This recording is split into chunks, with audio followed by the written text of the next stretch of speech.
Hai semuanya.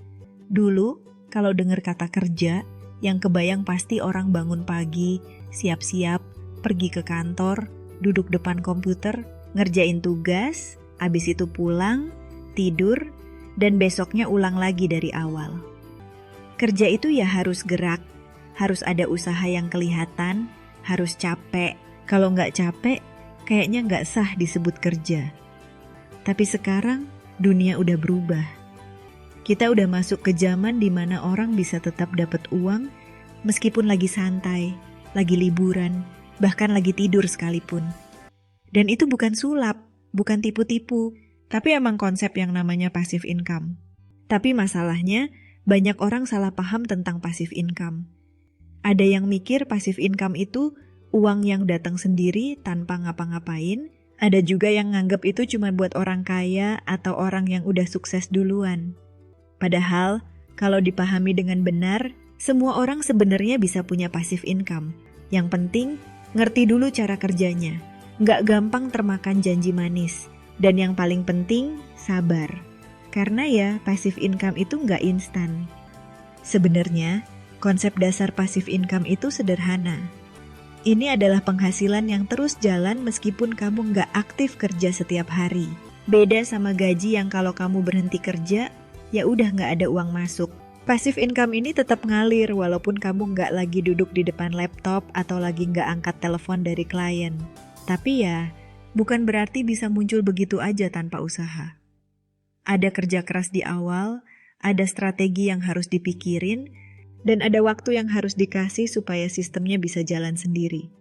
Misalnya, salah satu cara paling klasik buat dapetin passive income itu dari investasi. Kamu taruh uang di saham, reksadana, atau obligasi, dan tiap bulan atau tiap tahun dapat dividen atau bunga. Tapi ya, kalau cuma modal nekat dan gak ngerti apa yang dilakukan, bisa-bisa malah rugi dan gak jadi passive income sama sekali. Makanya, sebelum nyemplung ke dunia investasi, wajib banget buat belajar dulu. Jangan sampai pengen passive income malah jadi passive loss. Tapi investasi bukan satu-satunya cara. Ada juga orang yang bangun passive income lewat properti, misalnya nyewain rumah, apartemen, atau kos-kosan. Selama masih ada yang ngontrak, uang tetap ngalir, meskipun nggak perlu tiap hari nongkrongin penyewa. Tapi lagi-lagi, ini juga butuh modal besar di awal. Kalau belum punya cukup dana, bisa mulai dari yang kecil dulu, kayak ngekostin kamar kosong di rumah sendiri, atau jadi perantara sewa properti. Nah, buat yang nggak punya modal gede, jangan sedih dulu. Ada banyak cara lain buat dapetin passive income tanpa harus keluar uang banyak. Salah satunya bikin konten digital. Misalnya, nulis buku atau bikin e-book, terus dijual di platform kayak Amazon atau Google Play Books. Sekali nulis, kalau bukunya laku, uangnya bisa ngalir terus tanpa harus nulis ulang. Sama halnya dengan bikin video di YouTube. Kalau video kamu menarik dan banyak yang nonton, iklan bakal jalan, dan setiap kali ada yang nonton, kamu dapat bagian dari iklannya. Tapi ya, sekali lagi, ini juga butuh usaha di awal. Harus bikin konten yang berkualitas, harus sabar nunggu sampai channel berkembang, dan yang paling penting harus konsisten. Ada juga cara lain yang makin populer, yaitu bikin kursus online. Kalau kamu punya skill tertentu, misalnya jago desain, jago masak, atau ngerti dunia finansial, kamu bisa bikin kursus online dan jual di platform kayak Udemy atau Skillshare.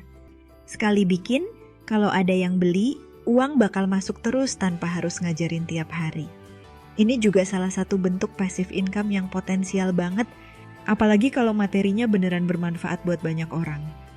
Selain itu, dunia digital juga ngasih banyak peluang lain buat dapetin passive income. Misalnya, jualan foto atau desain di platform kayak Shutterstock atau Freepik. Atau, kalau kamu paham coding, bisa bikin aplikasi atau software yang dijual di marketplace. Intinya, selama ada produk atau layanan yang bisa dijual berulang kali, tanpa harus bikin dari nol tiap kali ada pembeli, itu udah masuk kategori passive income. Tapi meskipun konsepnya menarik, bukan berarti passive income ini gampang didapetin. Salah satu tantangan terbesar adalah membangun sistem yang benar-benar bisa jalan sendiri. Banyak orang pengen punya passive income, tapi mereka nggak mau ngelewatin prosesnya. Mereka pengen hasil instan, pengen uang ngalir tanpa usaha. Akhirnya malah kejebak di skema-skema yang katanya passive income, tapi sebenarnya cuma kedok penipuan. Makanya, kalau ada yang nawarin passive income dengan janji kaya mendadak, harus hati-hati. Biasanya, kalau sesuatu kedengarannya terlalu bagus buat jadi kenyataan, ya biasanya emang nggak nyata. Passive income yang bener itu tetap butuh usaha dan waktu buat membangunnya. Tapi bedanya dengan kerja biasa, kalau sistemnya udah jalan, kamu bisa punya lebih banyak kebebasan, bisa lebih fleksibel ngatur waktu, bisa punya lebih banyak pilihan buat ngelakuin hal lain yang kamu suka, dan yang paling penting, bisa punya sumber penghasilan tambahan tanpa harus kerja mati-matian tiap hari. Jadi kalau ditanya, harus punya passive income nggak sih zaman sekarang?